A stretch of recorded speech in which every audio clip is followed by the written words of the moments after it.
all of my siblings are back home because of course they have to prioritize their jobs, and of course he understands because again we have to prioritize the country and the people and how they serve. So he was very understanding with it, and it went well. Ayun, madaming chikahan sa about family matters, and then to the point na sinabi niya na ang dami ng alam ng nakikinig dito. Ayun, tumawa lang ako. It was light, it was magaan naman talaga siyang kausap. So it was light, but it was also very emotional because I'm only gonna be here for another 2 weeks before I go back and continue with my education, with work, and with the other personal matters that I have to attend to. So he understood that also.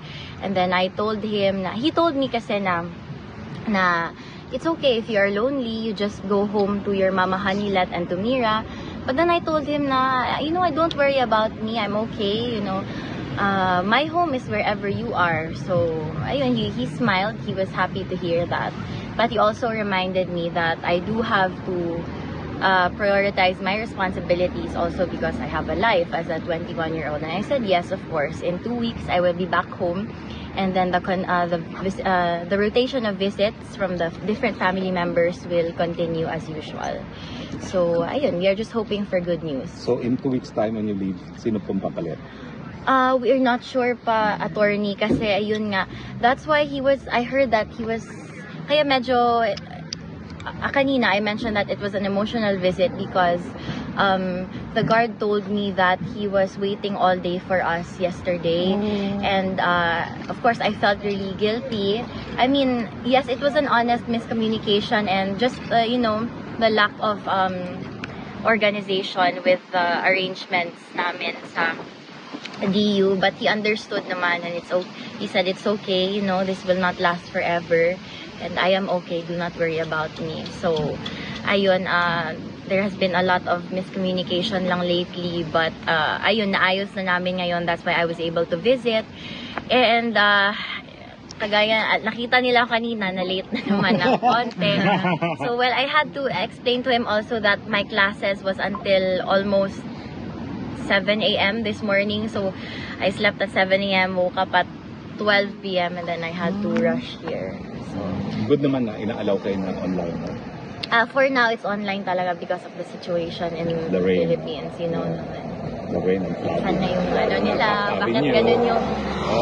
Well, bahala na sila, I won't talk about it. But, ayun, all I can say that is he's good, he's healthy and thankful and happy that, he has family who loves him. And, ayun, sabi ko, see, you are so blessed with children and grandchildren like this.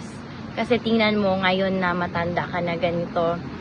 Well, kasi it really does speak on his character as a father. Kaya kahit ang tanda niya na, kaming lahat will drop anything and everything to be here with him. So, okay. Yeah, he was happy to hear that.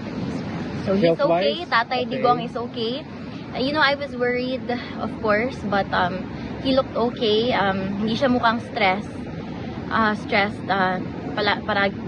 parati siyang tulog, and ayun, kumakain naman as what I've heard from the prison guards.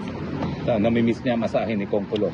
Yes, ayun nga, sabi ko, sorry ha, hindi ako naka-crash course, hindi ako ganun kagaling, pero sige lang, maybe before I leave, magmamasahe ako sa kanya. And so to make up for it, I just sang him a song before I left. And ayun, nakasmile na. So, ayun, that's all I can share because of course we want to abide by the rules and regulations by the EU para walang unwanted consequences. Alam ba ni Tatay Digong na bawal na rin to share yung mga...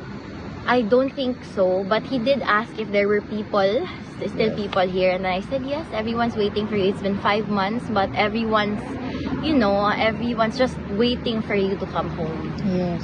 So, and there's this never-ending love and support from the people, to not just to you, but to all the members in the family. So yeah, he wants to extend his gratitude and how blessed he feels to have you all. Thank you. Thank you so much.